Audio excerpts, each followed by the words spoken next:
All right, good morning, people of YouTube. So this time we are back with another BT15 deck profile. This time we have the updates for Bloomlord.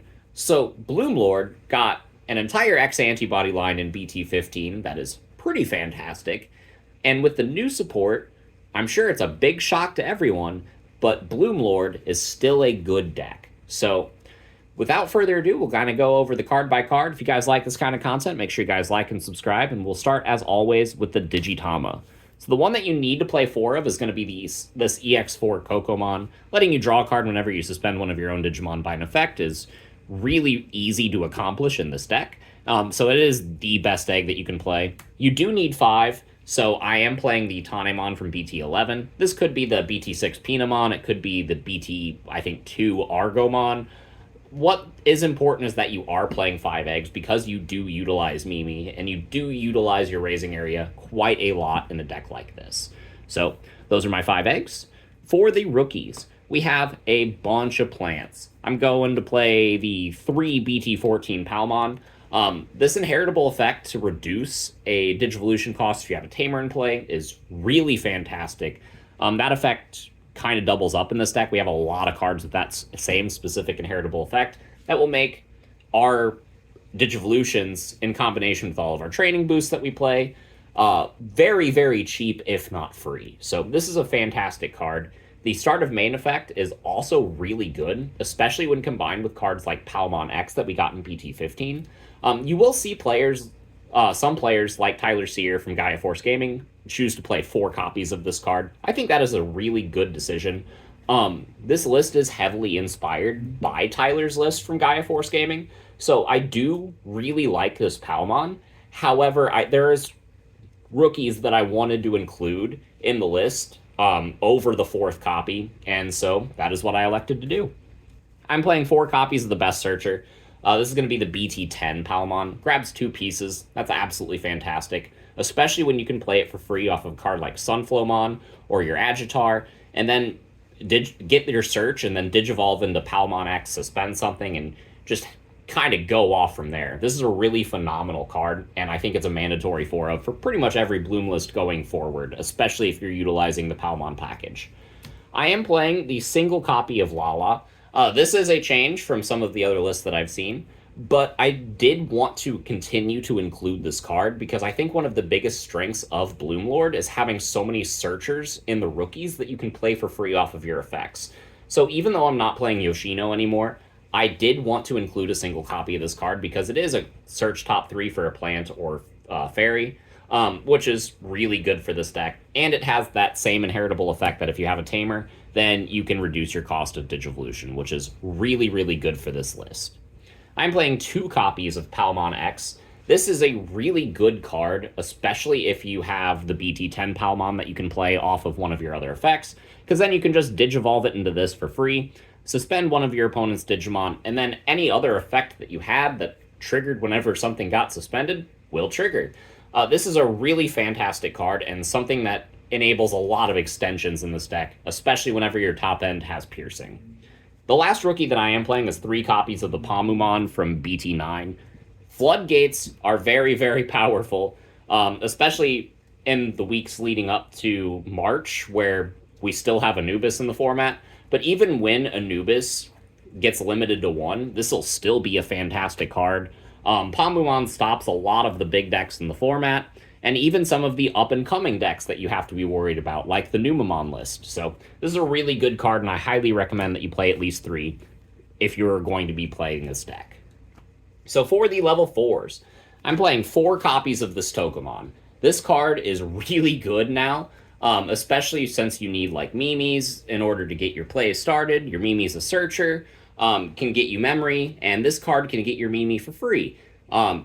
Which is really good. It has that same inheritable effect to reduce your cost if you're going up, which is, again, really fantastic. And I think that this is one of the main play starters. I see a lot of people not choose to include 4 of this card, but since this deck is kind of reliant on getting at least 1 Tamer into play for free, I find myself wanting to see this card as early as possible, and I feel like 4 is the correct decision for my playstyle, especially if you do want to include Togemon X in the list. So the Sunflowmon that I'm electing to play 4 of is going to be the BT10 Sunflow. It's like a mini Agitar. That's really fantastic. Not only that, but its inheritable effect allows you to draw extra cards.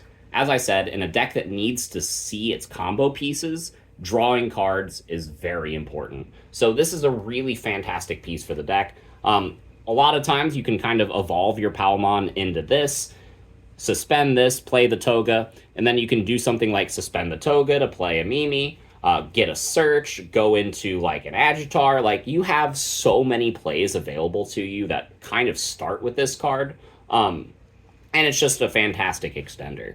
I'm electing to play just 2 copies of the BT13 Sunflow. Being able to suspend something to evolve into a fairy for cheaper is really good, but since we are not playing Lilamon anymore, I felt like this card kind of missed some of the targets that it had in previous iterations of Bloomlist, so I felt comfortable cutting this card down to 2, and I felt like that was the correct decision for deck building, because it allowed me to play an extra copy of the Togemon and a copy of Togemon X Antibody. So the main reason that I decided to include this card in my list whenever I was initially building this deck is because he has a 6 Sombrero. But now that I've actually play tested with this card is just kind of phenomenal. Being able to play the Togemon and suspend itself to play a Mimi, and then Digivolve into this and keep something locked down on their board is really good. I think it's fine as a cheeky one-of, especially since your deck plays 3k bodies for free. So being able to get the Togemon out is pretty nice, but this card itself does not combo with the effects like Sunflowmon or Agitarmon. So I felt like a one-of was a perfectly acceptable ratio for this card. And I highly recommend you test it out, because there are a lot of people that, played the Palmon that, like, whenever you suspend it with an effect, you get to suspend something else. And there are a lot of times that you want something suspended on your opponent's board so that you can swing over it with Piercing with Bloomlord. So if you play a single copy of this and a couple Palmon X, you should be pretty good at getting that effect off. So I really like this card. I really like its inclusion for the deck. And that is it for my level 4s. So for the level 5s, pretty stock standard. We got our 4 copies of Agitar. This is one of the best cards in Bloomlord. Extends your plays. Its inheritable effect gets you memory. This card is kind of mandatory in Bloomlord list. And I think, especially if you are not playing Yoshino or Lilamon, this is kind of a mandatory 4-of. I'm playing the single copy of Blosso because it's limited for a reason.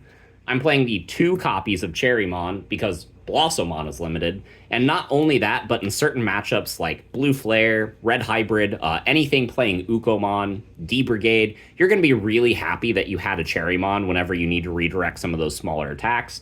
And it's one of those cards that can actually allow you to defensively pivot in a deck like this.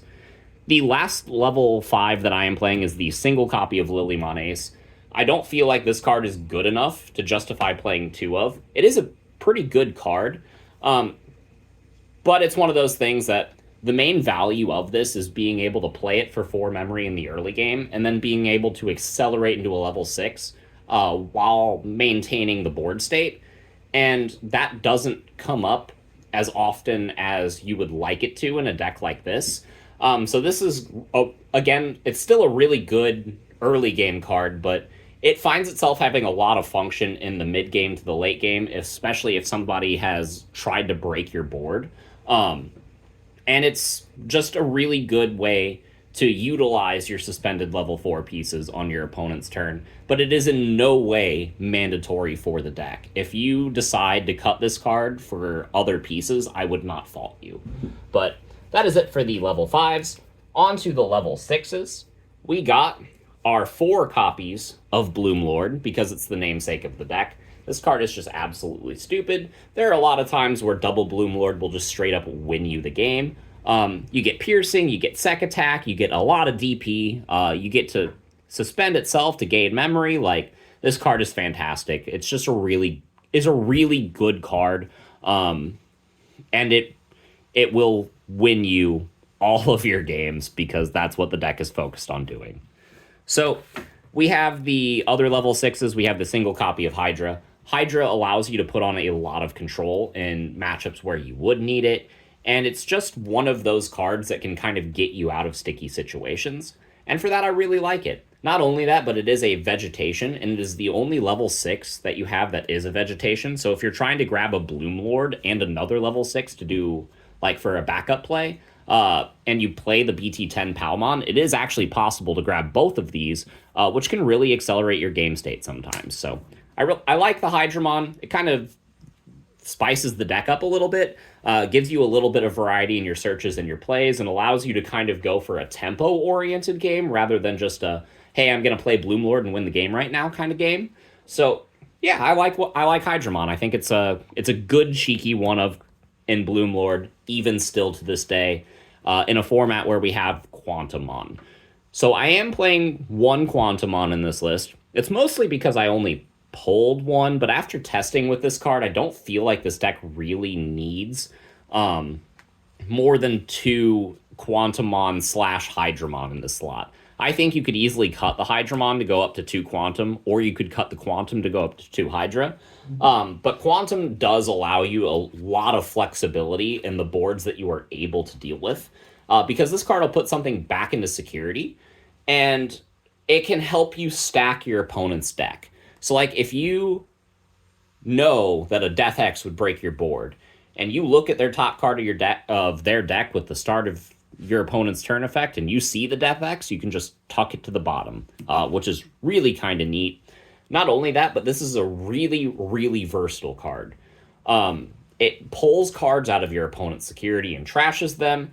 It puts something back into security. It can put anything back into security, really. It can be your Digimon, it can be your opponent's Digimon, and no matter which security stack you send the Digimon to, you will still trash a card from your opponent's security. So this could be a pseudo-security burn if you're trying to aggress for game and you have like an HPD in hand or something.